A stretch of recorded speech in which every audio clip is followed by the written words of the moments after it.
The polished marble floors of the downtown bank gleamed under the morning sun. A black woman in a simple navy dress stepped inside, her heels clicking softly, measured, confident. Behind the counter, the floor manager's eyes narrowed. Without a word of welcome, without a single question, he made a snap decision. "Ma'am, I am going to have to ask you to leave." Security approached. Whispers followed. Heads turned. What no one knew was this. She owned the building. She owned the bank. And she owned the man who just kicked her out. Before we continue, I'd love to know, where are you watching from today? Comment below. Ava Sinclair was not born into power. She earned every ounce of it. Her story began in a small apartment with peeling paint and thin walls that let the cold in during winter. Her mother, Diane, worked 2 jobs: daytime janitor at Jefferson High, night shift cleaner at the local hospital. They never had much, but Diane carried herself with quiet dignity, always reminding Ava, do not let this world decide your worth. You decide that. Ava listened, and she remembered, especially the day her mother stood in line at Southview Bank, wearing her hospital scrubs, asking for a small business loan to open a cleaning company of her own. The loan officer barely looked at her. No explanation.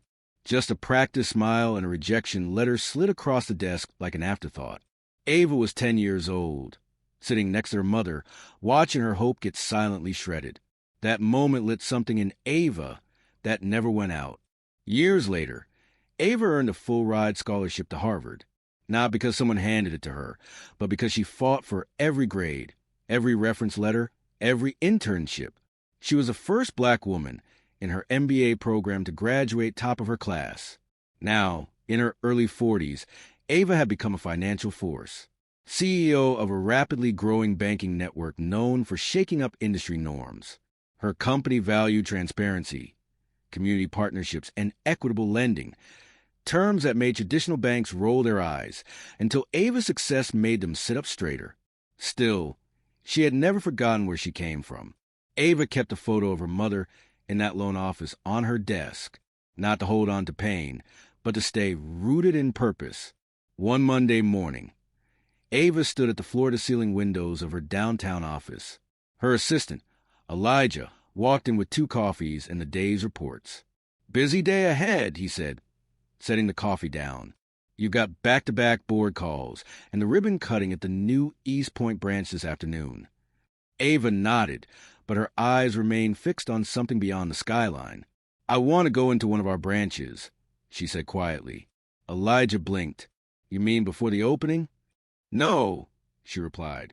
"I want to walk into one of our older branches. No camera crew, no title, just me. I want to see how people are being treated. Not executives, not investors, just people." Elijah hesitated. "Ava, you know how it can be. People see what they want to see." She turned, a small smile pulling at the corners of her mouth. "That is exactly why I want to go." She chose a branch downtown, one recently acquired from a larger chain known for its cold corporate culture. It had been rebranded, restaffed, and repainted, but Ava wanted to know if the change had gone deeper than the logo on the door. She dressed simply, a navy sheath dress, no jewelry except the watch her mother gave her, and her natural curls pulled back into a neat bun. She carried no briefcase, no assistants, no announcement. As she walked toward the bank that morning, memories returned. Her mother's hopeful face, the sharp tone of the banker, the feeling of being invisible even while sitting right there. But Ava was not 10 years old anymore. She walked taller now. And this time, she was not going in to ask for permission. She was going in to observe. The double doors to the downtown branch whooshed open with a gentle hydraulic sigh. Ava stepped inside, shoulders straight, heart steady. The air smelled of printer toner and stale coffee. Bright digital screens hung above teller windows, looping customer service slogans that no one seemed to believe. She moved slowly, intentionally, taking it all in. A young woman stood at the reception desk, but did not acknowledge her. Behind the counters, employees looked rushed, eyes flicking between screens and forms. No one greeted her. Then she noticed him. A white man in a stiff gray suit, standing near the central desk. Mid-40s, slick back hair, Bluetooth earpiece flashing blue. Brad Kingston, branch floor manager. His gaze landed on Ava like a weight. It was not curiosity. It was not concern. It was calculation. He began walking toward her, expression hardening with every step. "Ma'am," he said sharply, before she could even approach a counter. "Can I help you with something?" Ava smiled gently. "Yes, I would like to speak to someone about opening a business account." Brad's eyebrows lifted, almost theatrically. "For yourself?" "Yes." "And what kind of business do you run?" Her voice remained level. "That is something I would like to discuss with a senior advisor, if possible." Brad crossed his arms. "Well, I am the manager here, so you can discuss it with me. But we do have minimum requirements for business accounts. Maybe you are looking for something more basic." His tone coated every word in condescension. "I understand your policy," Ava said. "I reviewed your services online before coming in." He exhaled sharply. "Right. Okay. And do you have proof of funds? Or any documentation for your business?" "I do. I would be happy to show it to the appropriate person." But Brad was no longer listening. He glanced at two security guards standing by the far wall. With a subtle nod, he motioned them forward. "Ma'am, I'm going to ask you to leave," he said louder now. "You are making our customers uncomfortable." Ava turned, noticing that few patrons were indeed watching, but not with fear, with confusion. One elderly woman frowned from her seat, clearly unsure what she was witnessing. "I am making someone uncomfortable," Ava repeated, her voice low, still calm. "That is right. This is a private banking institution, and we reserve the right to refuse service if someone appears disruptive." "Disruptive?" she asked, still rooted in place. "You came in here asking unusual questions. You are being evasive about your business, and frankly, I do not believe you are here for legitimate reasons." The guard were now beside her, hands near their belts. Ava looked at them, then back at Brad. "I would like the name of the regional supervisor for this branch." Brad gave a smirk. "You can call customer service. Now, please step outside." One of the guards gently touched her arm. "Ma'am, if you do not leave now, we will have to escort you out." Ava's breath slowed. Her mother's face flickered in her memory. Sitting in that chair years ago, shrinking under the weight of unjust assumptions. But Ava did not shrink. She turned, nodded once to the guard, and walked herself out, slow, poised, unbroken. Outside, the wind had picked up. She pulled her coat tighter, staring at the glass doors that had just closed behind her. Humiliation curled in her stomach, not because of the rejection, but because this was still happening. Still, the guard had the decency to avoid her eyes as he returned inside. She stood there for a few more seconds, then reached into her pocket and pulled out her phone. "Elijah," she said, as soon as he answered. "It happened." A pause, then his voice tight with disbelief. "You were profiled?" "More than that," she said. "I was removed, in front of everyone. I swear to—" Elijah stopped himself. "Tell me where. I will be there in 10 minutes. "No," she said softly. "You do not need to come." A long silence. "What do you want to do?" he asked. Ava looked back at the building, her eyes no longer soft. "We are going to schedule that board visit," she said, "at this branch. I want every regional director in that room." Elijah said nothing for a beat. Then, "Yes, ma'am." Ava hung up and slipped her phone back into her coat pocket. This was no longer about her. This was about every person who had walked into that bank and been made to feel small. And now, everything was about to change. Inside the branch, Brad leaned against the break room counter, a smirk tugging at the edge of his mouth. "Handled it," he said, loud enough for 2 junior tellers to hear. "You have to trust your gut in this job. If someone looks out of place, 9 times out of 10, they are—" One of the tellers, Marisol, fidgeted with her lanyard. "She just asked for an account," she murmured. Brad snapped his fingers at her.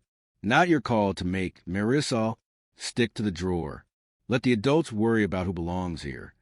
The other teller, Jamal, said nothing, but his eyes, dark, steady, did not leave Brad's face. He had seen too many scenes like this. He had learned to keep his mouth shut. But his hands clenched beneath the counter, knuckles white. Upstairs, Ava sat in her office once again, the city stretching beyond the windows behind her. She stared at the glass for a long time before opening her laptop. Branch reports, internal audits, exit interviews. Patterns emerged quickly. Customer complaints citing dismissiveness, slow service, and inconsistent policy enforcement. Employee feedback about a hostile environment, particularly from staff of color. Every red flag that could be dismissed in isolation now formed a picture that was impossible to ignore.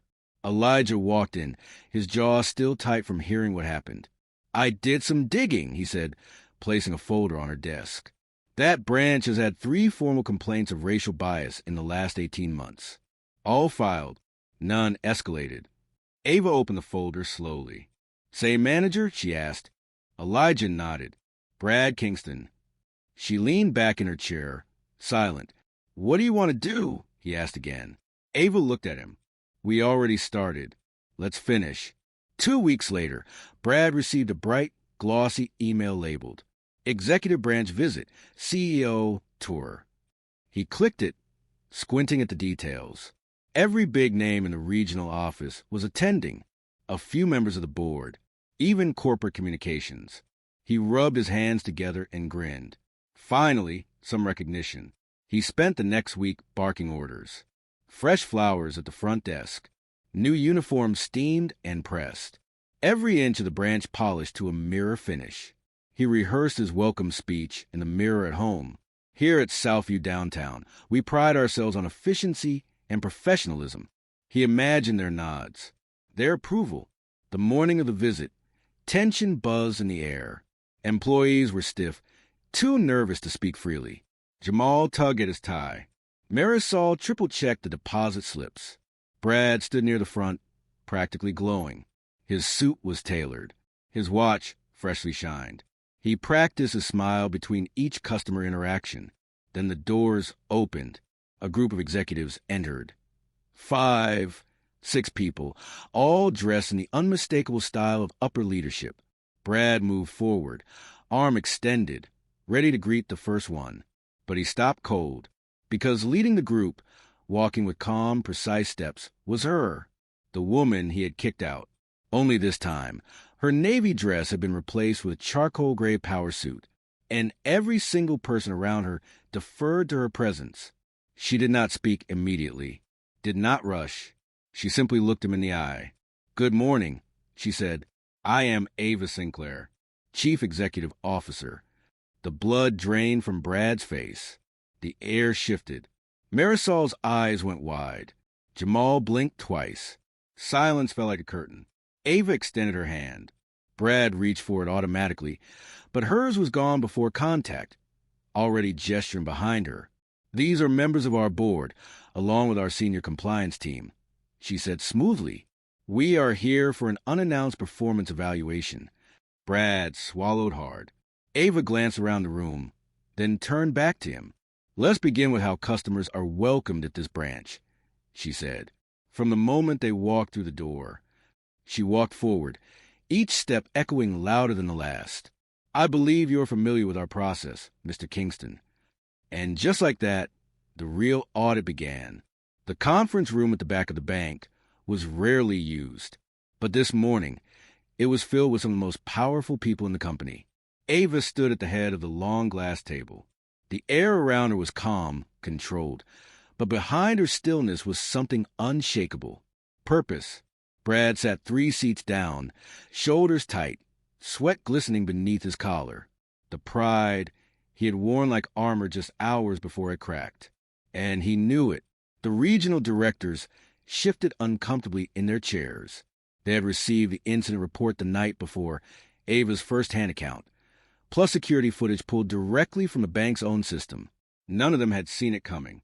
"I want to begin by thanking everyone for joining us on short notice," Ava said, her voice steady, never raised.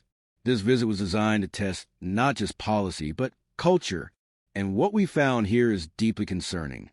She turned slowly toward Brad. "This branch failed its tests." Brad cleared his throat. "Ms. Sinclair, if I may—" "You may not," she interrupted, without anger. "Just truth."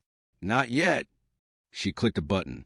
A large monitor on the wall flickered to life, displaying still frames from the lobby cameras, each one time-stamped. One image showed Ava walking in. Another, Brad confronting her within 30 seconds. A third, the moment security began to flank her. "This is how we greeted a potential client," she said. A woman who said nothing threatening, who asked a respectful question, who carried valid documentation. A pause. Except she did not look the part, so she was removed. Publicly, Brad finally spoke. His voice cracked as he tried to keep it composed. "Ms. Sinclair, I had no idea. You were not identified. No one told us." "That is correct," she said.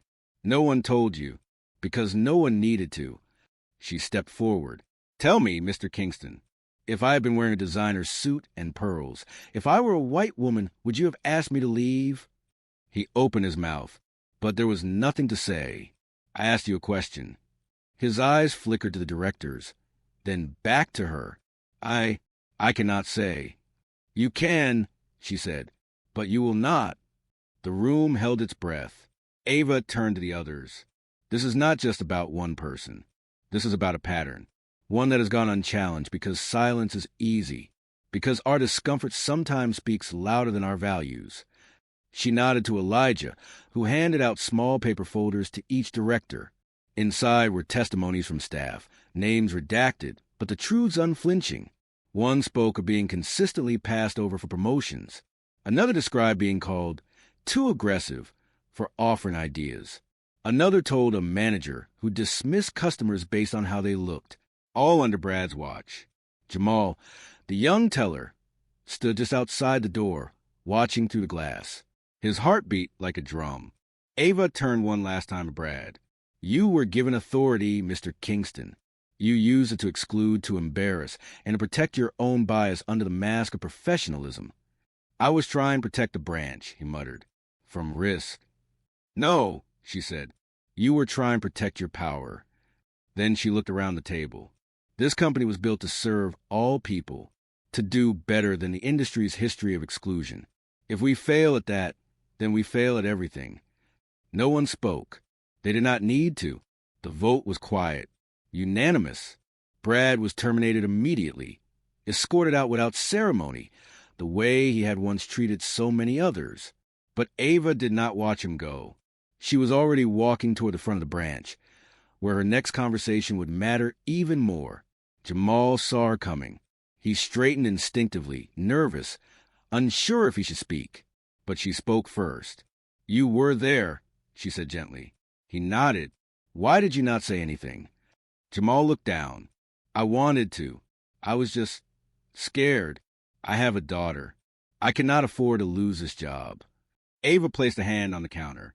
Her voice was soft now. "I understand, but I want you to remember something." He looked up. "You should never have to choose between feeding your family and telling the truth." She smiled, small but real, and then walked on. Outside, the city carried on as if nothing had happened. But inside that bank, everything had changed. The story of what happened at the downtown branch spread like wildfire, not from headlines or press releases, but from voices, staff voices, customer voices, whispers that turned into echoes. Within a day of Brad's dismissal, the corporate ethics office received multiple emails. Some came from former employees, people who had left quietly because they were too tired to fight. Others came from current ones, who, for the first time, believed someone might actually listen. But it was not just the staff. The emails that Ava could not stop thinking about came from customers, people who had walked into that same branch and felt the same sting of dismissal. Some were black, some were Latino, some were young mothers, some were elderly, but the stories all sounded the same. They looked at me like I was wasting their time. They smiled at the man in the suit behind me, but barely spoke to me. They asked to verify my ID 3 times. Ava read every one. Then she scheduled a public accountability meeting, open to all current employees and clients of the branch, held right there in the building's central atrium. It was not a press stunt. It was not damage control. It was a reckoning.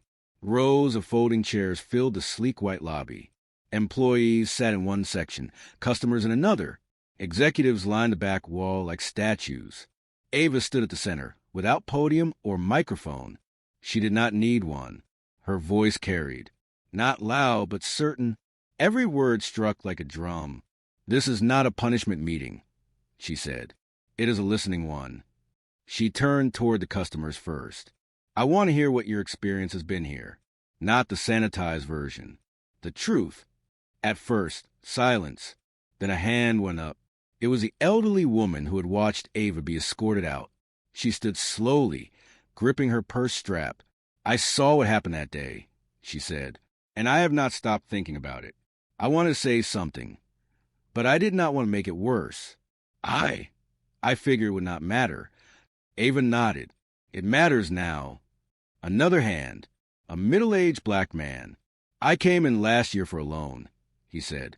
"I had a strong application, strong credit, but I was talked down to. They made me feel like I was asking for a favor. I left and went to another bank. Then another, a young Latina mother. They treated me like I did not understand English. I speak it fine. They were just not listening." Every voice opened the door wider. One by one, the silence that had protected the problem shattered into pieces. Ava then turned to the staff. "If you have something to share, this is your moment. No retaliation. No consequences. Just honesty." Jamal stood, hands shaking. "I watched it happen," he said, "and I did nothing. Not because I agreed, but because I felt powerless. I grew up learning to keep my head down in jobs like this. But I knew it was wrong. I needed to say that."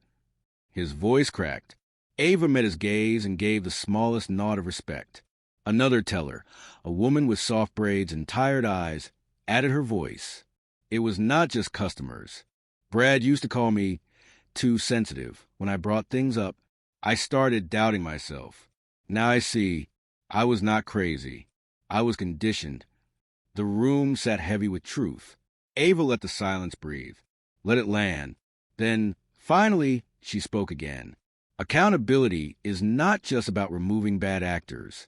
It is about rebuilding trust, brick by brick." She turned toward her executive team. "This branch will undergo full restructuring. Not just policies, but culture. Every employee will receive equity and inclusion training. We will also create an anonymous reporting system, staff and customer alike." She paused. "And to those who spoke today, you are not just witnesses. You are protectors of this company's future." There was no applause. It was not that kind of moment. It was deeper than that. Something sacred. Something earned. As the meeting ended, customers walked up quietly to shake Ava's hand. Some had tears in their eyes. Staff members lingered, looking at one another differently. Walls had cracked. And in the corner, Jamal turned to Marisol and whispered, "She changed everything." Marisol nodded. "She made us feel seen." Outside, the city hummed on. But inside that bank, history had shifted, and it had done so without fists, without shouting. Only truth, only courage, and the quiet, undeniable power of a woman who had once been turned away, and returned to hold the door open for everyone else. Weeks passed. The branch no longer looked the same. The marble still gleamed. The logo still shined. But the energy had shifted. Ava returned quietly one afternoon, slipping into the side entrance with no entourage, no announcement. This time, the receptionist smiled as she entered, not because she recognized the CEO, but because it had become habit to treat every person who walked through that door with dignity. She sat in the waiting area, just watching, listening. The tellers no longer rushed with their heads down. They asked questions, made eye contact, smiled without force. Jamal stood behind the counter, posture taller now, his voice steady as he walked a young couple through a home loan application. He looked confident, not because of power, but because of clarity. The new branch manager stepped out of her office with calm assurance. Danielle Owens, once a teller herself, who had worked her way up by focusing not on image, but impact. She wore a burgundy blouse and sensible heels. Her presence radiated empathy. Ava rose and approached her. Danielle's eyes widened as she recognized her. "Ms. Sinclair," she said quickly, standing straighter. "I did not know you were visiting today." "I did not come to inspect," Ava said with a soft smile. "Just to feel." Danielle nodded slowly. "You built something here. We are trying to protect it." "No," Ava replied. "You aren't." They sat together for a few minutes, talking not about numbers or targets, but about people. Danielle told her how they had started a weekly staff huddle just to check in on one another, how customers were already noticing the change. One woman had cried at the counter the day before, saying it was the first time in months she had felt welcome inside a bank. Before leaving, Ava visited the main floor once more. A little girl in pigtails walked in with her father, clutching a bright purple backpack. Ava watched as Danielle knelt to greet her with a warm hello, then asked if she wanted a sticker from the welcome desk. The child smiled wide. Her father looked relieved, as if he, too, had walked into many doors where he was not meant to feel a home. But this time was different.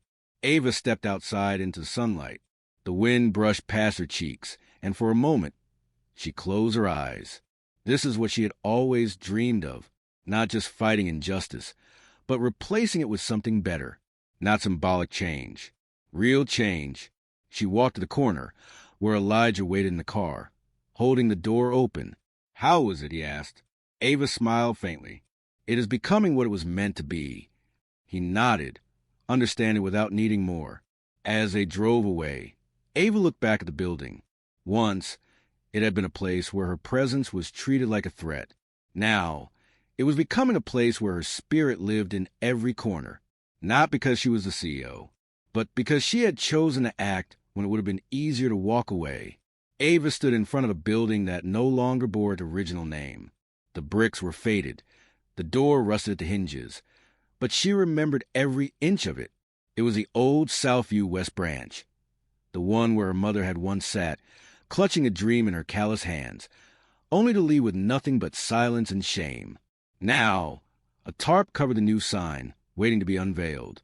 She stepped forward, grasped the edge of the fabric, and pulled gently.